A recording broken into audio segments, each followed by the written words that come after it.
10일 주일 아침입니다. 오늘은 코로나 바이러스로 인해 가정 예배로 전환한 후 7번째 맞이하는 주일입니다.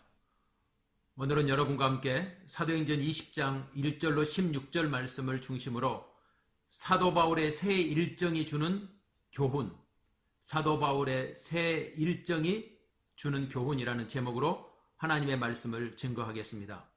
오늘 본문에는 사도 바울의 3차 세계 전도 여행 중에서 새 일정이 소개되어 있습니다.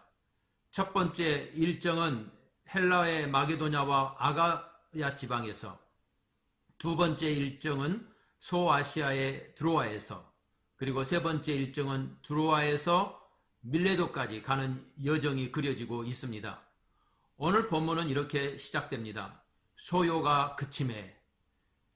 에베소에서 2년 동안 머문 동안 사도 바울은 두란노 서원에서 하나님 나라를 강론하고 복음 사역을 펼치는 가운데 사도 바울을 통해 놀라운 기사와 표적이 일어나고 수많은 사람들이 자신의 마술책을 불태우면서 주 예수께 돌아오자 아데미 신전을 통해서 경제적 이윤을 추구하는 사람들이 자신들의 경제적 이윤의 타격이 임하고 있음을 알게 되고 사람들을 책동해서 오늘 소요를 일으키는 모습이 19장 하반부에 그려지고 있습니다. 하지만 에베소의 서기장이 사도 바울 일행의 불법 행동이 없음을 알게 되고 따라서 법적으로 공식적인 기소를 하지 않는 이상 불법 모임을 해산하도록 촉구하면서 지혜로운 서기장의 결정으로 해산하게 되고 그로 인해 에베소를 사도 바울은 떠나게 됩니다. 우리는 여기서 한 가지 중요한 메시지를 살펴보게 되는데 그것은 바로 복음이 가져다 주는 놀라운 영향력입니다. 복음을 통해 한 사람들, 일군의 사람들이 변화를 받고 그들이 변화된 삶을 살게 되자 한 도시 전체에 영향을 주고 있는 모습을 보게 되는 것이죠. 바로 이러한 놀라운 역사가 이 도시 안에서도 일어나야 될 것입니다. 로렌 커닝햄이 쓴 열방을 변화시키는 하나님의 책이라는 책에 보면 한 도시 더 나아가 한 나라를 변화시킨 인물들이 소개되고 있는데 바로 하나님의 말씀을 통해 변화된 영적 지형을 소개하고 있습니다. 그 대표적인 인물 가운데 한 사람으로 소개된 곳이 바로 한국입니다. 교회 사가인 이상규 박사에 의하면 대한민국 초대 대통령인 이승만 정부의 초대 내각 21개 부처 장관 중에서 기독교 신자가 9명이었고 그 중에 2명은 목사님이었습니다. 아울러 그의 집권기 정부의 19개부 장차관 242명 가운데 38%가 그리고 국회의원 200명 중 약 25%가 기독교 신자였습니다. 이승만 대통령은 원래는 그리스도인이 아니었는데 한성 감옥에 투옥되던 1899년부터 1904년 사이에 놀라운 회심을 경험하게 되고 기독교로 개종을 했습니다. 이처럼 한 도시를 변화시키는 이 그리스도인들의 변화된 삶, 그것이 얼마나 놀라운 영향력을 가져다 주는지를 우리는 이 에베소에서 일어난 사도 바울의 사역과 사도 바울의 사역을 통해 변화된 사람들이 일으킨 그 도시에 대한 영향력에서 찾아볼 수가 있는 것입니다. 비록 우리가 소수민족으로 이 땅에 살고 있지만 우리의 삶이 변화되고 우리의 일터가 변화되고 우리의 관계가 변화될 때 우리는 이 한 도시의 가치와 이 한 도시의 삶의 질서를 온전히 바꾸는 그런 놀라운 꿈을 가지고 오늘 한날 정말 주님을 위해서 뛰는 저와 여러분이 되어야 될 것입니다. 소요가 그치자 사도 바울은 에베소를 떠나 마게도냐로 향합니다. 마게도냐는 우리가 잘 아는 대로 빌립보, 데살로니가, 베레아가 있던 그런 장소입니다. 오늘날 그리스의 북부 지역에 해당되죠. 그곳을 거치면서 사도 바울은 계속 제자들을 영적으로 고면하는 작업을 했습니다. 씨를 뿌리는 데서 끝나서는 안 되고 물을 주어서 자라게 하는 일 또한 영적 부모가 해야 될 일이라는 것을 우리에게 알려주는 것이죠. 우린 여기서 제자 훈련이 얼마나 중요한지를 알게 됩니다. 우리나라는 세계에서 교육에 대한 특별한 열정을 가지고 있는 대표적인 나라로 손꼽히고 있습니다. 그 배후에는 교육이 100년 대계라고 하는 그러한 비전과 꿈이 우리 민족 안에 살아있기 때문입니다. 하나님 나라도 예외가 아닙니다. 하나님은 언제나 조직이나 시스템을 사용하시는 것이 아니라 사람을 통해서 하나님의 일을 하시는 분입니다. 하나님은 오랜 시간에 걸쳐서 이스라엘 민족을 형성하셨지만 이스라엘 민족이 우상을 숭배하자 하나님은 모세에게 내가 너를 통해서 새로운 이스라엘을 다시 만드시겠다고 말씀하실 만큼 그만큼 하나님은 시스템이나 조직을 가지고 일하시는 분이 아니고 사람을 통해서 일하시는 분이십니다. 그러므로 제자 훈련이 얼마나 중요한 것인가를 우리는 하나님이 일하시는 방식을 통해서 깨닫게 되는 것입니다. 사랑하는 여러분, 성경에 보면 한 인물과 관련해서 족보가 소개되고 있는 일들이 종종 등장하는데 신약 성경에도 그러한 인물들이 나오게 됩니다. 대표적으로 우리가 디모데를 들 수 있는데 디모데후서 1장 15절에 보면 이 믿음은 내 외조모 로이스와 내 어머니 유니게 속에 있더니 내 속에도 있는 줄을 확신하노라. 디모데의 믿음은 그 외할머니와 어머니를 통해서 계속 물려진 믿음이라고 사도 바울은 말하고 있는 것이죠. 뿐만 아니라 빌레몬서의 수신자인 그 빌레몬을 보면 이렇게 소개가 되고 있습니다. 우리의 사랑을 받는 자여 동역자인 빌레몬과 자매 아비아와 우리와 함께 병사된 아키뽀와 아마 이 아키뽀는 빌레몬의 아들일 것으로 판단이 됩니다. 빌레몬은 그의 아내 아비와 함께 사랑하는 아들 아키뽀에게 신앙의 유산을 물려주었고 이 아키뽀는 바로 예수 그리스도의 군사로서 자라고 있는 모습을 사도 바울은 우리에게 확인시켜주고 있는 것이죠. 사랑하는 여러분, 제자 훈련하면 우리는 교회를 떠올립니다. 물론 교회가 제자 훈련을 하는 귀한 사명을 맡은 것이 사실입니다. 하지만 교회보다 더 중요한 것은 가정입니다. 성경은 가정에서 제자 훈련이 얼마나 중요한 것인가를 우리에게 계속해서 이와 같은 성경적인 사례를 통해서 말씀해주고 있는 것입니다. 가정에서 제자 훈련의 특징은 바로 모델링입니다. 삶으로 가르치는 것만 남는 것이죠. 삶을 통해서 보여주는 모델링이 가장 강력한 제자 훈련인 것입니다. 이를 위해서는 가정 예배를 통해서 특별히 중요한 절기 때 우리는 함께 모여서 가정에서 예배를 드리면서 그동안 우리 안에서 시작하신 하나님의 손길을 스토리로 하나님 앞에서 받은 그 놀라운 은혜를 스토리로 사랑하는 자녀들에게 전달해 줄 필요가 있습니다. 무슨 말이냐면 여러분 갈대상자라고 하는 책이 있죠. 한동대학교를 세운 김영길 총장 부부, 특별히 그 아내께서 쓰신 책이 갈대상자인데 이 갈대상자의 내용을 보면 두 사람을 통해서 더 나아가 한동대의 꿈을 갖게 하신 하나님이 어떻게 해서 한동대를 건축하게 했는지 그 놀라운 여정을 하나의 놀라운 스토리로 담아서 우리에게 소개해주고 있습니다. 하나님은 우리 인생이 하나님이 기록한 스토리가 되기를 원하시고 계십니다. 우리의 가정 안에 이곳에 정착하면서부터 지금까지 하나님이 하신 놀라운 손길을 스토리로 만들어서 사랑하는 자녀들에게 들려줄 때 그 자녀들은 하나님의 손길에 대한 꿈을 갖게 되고 비전을 갖게 되고 그 안에서 자라가는 놀라운 역사가 있는 것입니다. 사도 바울은 마게도냐 지방에서 이와 같은 사역을 한 이후에 헬라 남부에 위치하고 있는 아가야 지방, 즉 고린도 교회가 있는 지역으로 이동을 하게 됩니다. 성경에 보면 사도 바울은 이곳에서 석 달 동안 체류했다고 기록하고 있습니다. 아마도 겨울을 이곳에서 보낸 듯이 보입니다. 사도 바울은 1년 6개월 동안 제자 훈련을 했던 이 고린도에서 성도들을 만나 권면하는 작업도 했지만 우리가 서신서를 읽어보면 사도 바울은 이곳에서 가장 중요한 서신서 중에 하나인 로마서를 기록한 것으로 보입니다. 다시 말해 사도 바울은 이곳에 있는 동안에 정말 하나님의 인도하심을 받아서 성경을 집필했던 것입니다. 마게도냐 지방에서도 사역을 하면서 고린도 후서를 기록했다면 이 아가야 지방에서는 3개월 동안 머물면서 로마서를 기록한 것입니다. 사도 바울은 고린도에서 배를 타고 수리아를 거쳐서 예루살렘으로 갈 계획이었지만 그 예루살렘의 유월절을 지키기 위해 가고 있던 유대인들이 자신을 해하기 위한 공모를 꾸미고 있다는 사실을 알게 되고 배를 타는 여정을 캔슬하고 다시 마게도냐 지방으로 올라가서 그는 드로아, 아시아에 있는 중요한 항구인 드로아로 가기로 결정을 합니다. 이때 사도 바울과 함께 같이 아시아로 가는 일행들이 있었는데 사도 바울은 그 일행들을 먼저 보내고 사도 바울은 육로를 통해서 드로아로 도착하게 됩니다.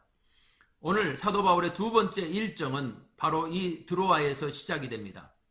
사도 바울은 아마 돌아가는 와중에 빌립보에서 유월절과 무교절을 지키고 그리고 나서 이 드로아로 가게 됐는데 드로아에서 일주일 동안을 머물면서 하나님의 말씀을 전하게 됩니다.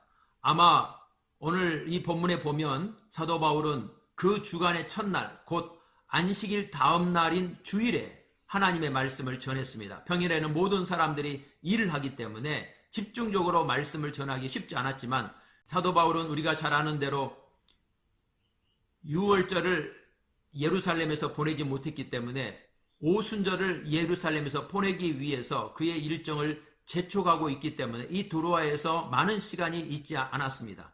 따라서 그는 안식일 후 첫날, 즉 오늘로 말하면 주일입니다. 이 주일은 그 당시에 쉬는 날이 아니고 노동하는 평일이었기 때문에 아마 주일날 예수 그리스도의 부활을 기념해서 믿음의 사람들은 모임을 가졌는데 이른 아침 혹은 일과를 마친 이후 저녁 시간을 활용했을 것으로 보입니다.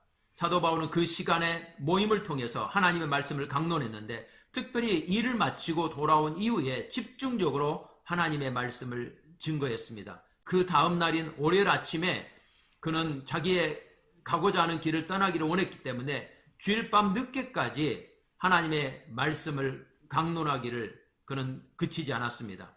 아마 이와 같이 이른 아침부터 시작된 주일의 일정은 하루 일과가 마치고 돌아와서 계속해서 식사를 하고 더 나아가 하나님의 말씀이 계속 이어지면서 유두구라고 하는 청년이 많은 사람들이 그곳에 운집해 있었기 때문에 아마 창틀에 걸쳐 앉아 있었던 것 같은데 하나님의 말씀을 듣다가 그만 졸아서 3층에서 떨어져 죽고 말았습니다.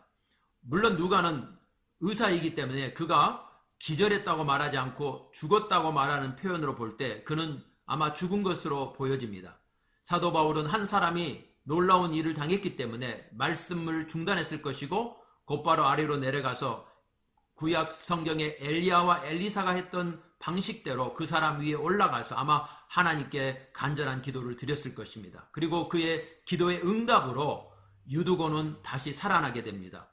유두고라는 말은 운이 좋다는 뜻으로 당시 흔한 노예 이름이었습니다. 따라서 이 유두고는 아마 노예가 아니었을까, 오늘날 우리나라로 말하면 돌쇠와 같은 그런 이름을 가지고 있었던 것이죠. 그런 측면에서 그가 하루 종일 일을 했음에도 불구하고 얼마나 하나님의 말씀을 사모하여 그렇게 늦은 시간까지 하나님의 말씀을 경청했는지를 통해서 우리는 초대교회의 모습을 다시 한번 새롭게 생각하게 됩니다. 우리는 드로아에서의 시간을 통해서 초대교회 예배에 대해서 생각할 수 있게 되는데 초대교회는 안식 후 첫날, 즉 주일에 이른 아침과 또 일과가 마친 저녁 시간에 모여서 먼저 떡을 나누고 그리고 하나님의 말씀을 들었는데 떡을 나눴다는 말은 단순하게 오늘날 약식의 성찬 예식을 의미하는 것이 아니고 아마 그들은 식탁의 교제를 나누었을 것입니다.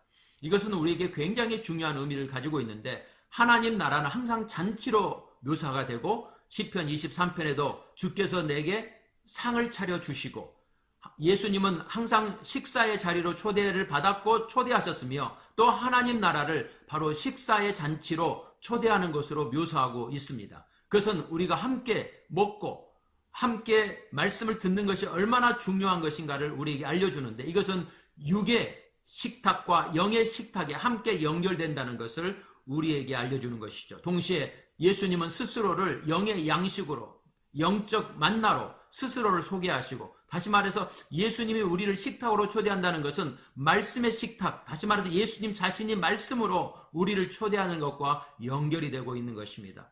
그러므로 우리는 주일날 정말 우리의 식탁을 함께 나눌 뿐만 아니라 우리의 영혼의 식탁을 함께 나누는 그러한 놀라운 축복이 저희들 가운데 있어야 되겠습니다.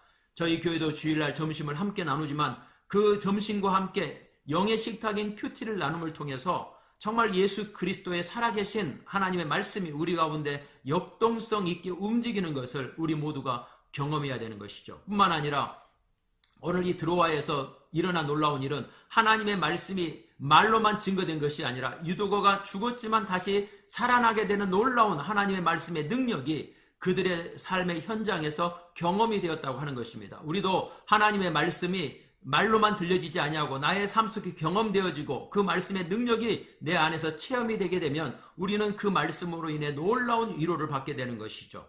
이와 같이 우리의 모임 속에 특별히 큐티 나눔을 통해서 우리의 삶을 나누는 데서 끝나는 것이 아니라 그 삶이 나누어지고 기도하는 가운데서 하나님의 응답이 이루어지는 것들이 우리 삶의 현장에서 경험이 된다면 우리는 놀라운 삶의 위로를 경험하게 되고 이 말씀이다라고 하는 고백 안에 계속해서 영적인 격려가 일어나게 될 것입니다. 바로 그러한 놀라운 축복이 이 드로아에서 일어났던 그런 삶의 축복이 저희 교회와 또 큐티 나눔 속에 일어나기를 주의 이름으로 축복합니다. 사도 바울은 이 드로아에서 이제 밀레도로 가기를 원하는데 일행들은 사도 바울이 밀레도로 가는 그 배편으로 그들을 이동시키고 본인은 드로아에서 아소까지는 약 32km 정도 거리인데 이상하게도 본인은 걸어서 아소까지 가겠다고 이야기합니다. 누가는 왜 그렇게 했는지 침묵하고 있습니다. 단지 그 일행들은 아소에서 사도 바울과 만나 함께 배로 밀레도까지 이동하기로 그렇게 약속을 했는데 아마 32km면 1시간에 4km씩 이동한다 할지라도 하루 종일이 걸렸을 것입니다. 이것은 사도 바울이 오순절까지 예루살렘에 도착하기 위해서 굉장히 일정이 바쁘게 움직여짐에도 불구하고 그가 의도적으로 아소까지는 도보로 하루를 보내기를 원했다는 것을 알게 됩니다. 우리는 여기서 침묵이 얼마나 중요한 것인가를 깨닫게 됩니다. 우리의 삶 속에 수없이 많은 생각과 또 우리 삶을 둘러싸고 있는 세상의 수많은 소음들로 인해서 결정할 수 없고 집중할 수 없고 또 어떻게 내 앞날을 헤쳐나가야 될지 알지 못하는 그래서 고뇌가 가득한 그러한 시간들이 우리 안에 있을 때 우리에게 가장 중요한 한 가지 결단은 뭐냐면 바로 침묵 안으로 들어가는 것입니다. 왜냐하면 하나님은 침묵 속에서 우리에게 말씀하시는 분이기 때문입니다. 예수님께서는 오병이어의 기적이 일어나고 나서 수많은 무리들이 예수님을 왕으로 옹립하기 위한 움직임이 일어나고 환호성과 박수 소리가 찬란하게 울려 퍼진 그때에 하나님의 음성을 듣기 위해서 제자들을 서둘러 바다 건너편으로 보내고 예수님은 홀로 산으로 올라가신 것을 보게 됩니다. 사막은 적막과 고요가 가득한 곳이지만 하나님께서 우리에게 무엇을 말씀하시는지를 선명하게 들을 수 있는 공간입니다. 그러므로 오늘 우리에게는 바로 이 사막이 필요합니다.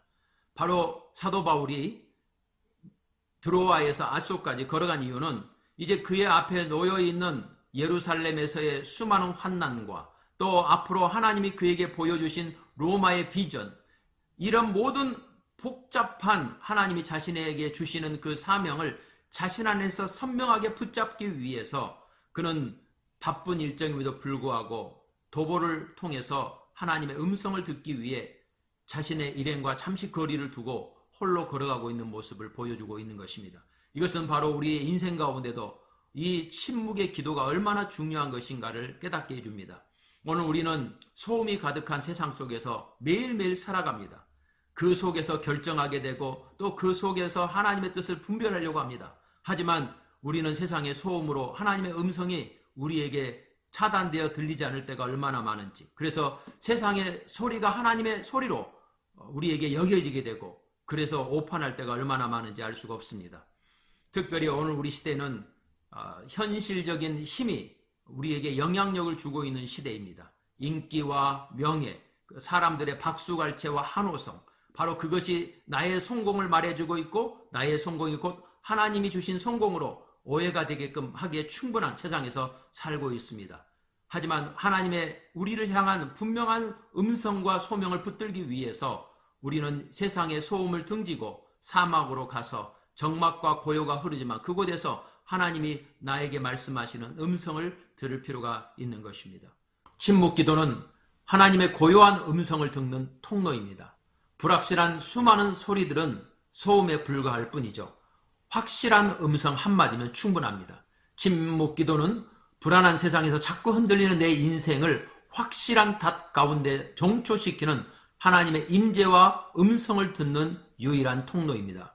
얼마나 많은 사람들이 외로움을 견디지 못해 오락에 빠지고 술을 찾고 사람을 찾습니까? 하지만 외로움은 잠시 망각될 뿐 사라지는 게 아니어서 다시 제 모습을 하고 우리 앞에 등장하게 됐죠. 그래서 수많은 사람들이 이 외로움에서 벗어나기 위해 중독에 빠지는 것입니다. 왜냐하면 중독에 빠지면 외로움을 잊을 수 있으니까. 바로 그런 우리들에게 하나님께서는 말씀합니다. 너희는 가만히 있어 주가 하나님 됨 알지어다. 찬송가에 나오죠. 주 음성 외에는 더 기쁨 없도다. 날 사랑하신 주 늘 계시옵소서. 그러므로 침묵의 기도, 그것은 하나님께서 내가 너를 사랑하노라, 내가 너를 기뻐하노라, 예수님에게 이 침묵 속에서 말씀하셨던 하나님, 그 하나님의 음성이 우리 안에 들려지게 되면 우리는 이 세상의 소음과 이 세상의 소리로부터 하나님이 주시는 선명한 소리를 듣게 되면서 우리 안에 영적 환희가 일어나게 되고, 이것이 아니면 안 된다라고 하는 확실한 소명이 우리 안에서 불타오르게 되는 바로 그 분기점이 이 사막의 영성을 통해서 일어나는 것이죠. 그러므로 드로아에서 아소까지 거리는 너무너무 우리 인생의 여정 속에 소중하게 중요한 것입니다. 사랑하는 여러분, 오늘 우리는 사도 바울의 세 가지 일정을 묵상을 했습니다. 사도 바울은 마게도냐 지방에서 또 아가야 지방에서 물을 준 그곳에 다시 가서 정말 그 물을 통해 계속 자랄 수 있도록 사도 바울은 사람들을 격려한 것을 보게 됩니다. 오늘 우리에게도 동일한 은총이 있어야 될 것입니다. 특별히 우리 사랑하는 자녀들과 가정 안에서 바로 이 물을 주는 제자 훈련의 작업이 계속 일어나야 하는 것이죠. 사도 바울은 또 드로아에서 주일을 보내면서 주의 성도들과 함께 주의 만찬을 함께 나누고 식탁의, 육의 식탁의 교제와 영의 식탁의 교제가 함께 교차하는 바로 그런 놀라운 축복을 주일날 맞이하게 되었습니다. 뿐만 아니라 사도 바울은 그 드로아에서 아소까지 가면서 자신 앞에 놓여있는 그러한 길들에 대한 하나님의 선명한 음성을 듣기 위해서 세상과의 잠시 작별을 하면서 하나님의 음성을 듣기 위해 침묵의 시간을 가진 것을 보게 되는데, 바로 이러한 놀라운 침묵의 기도가 우리 인생 가운데 소중한 것입니다. 저와 여러분 가운데 이 사도 바울의 새 일정을 통해서 제자 훈련과 또 주일날 식탁의 떡육간의 식탁의 교제와 더 나아가 침묵을 통해서 하나님께 온전히 사로잡혀 하나님이 보여주시는 길로 걸어가게 되는 저와 여러분이 되시기를 주의 이름으로 축복합니다. 감사합니다.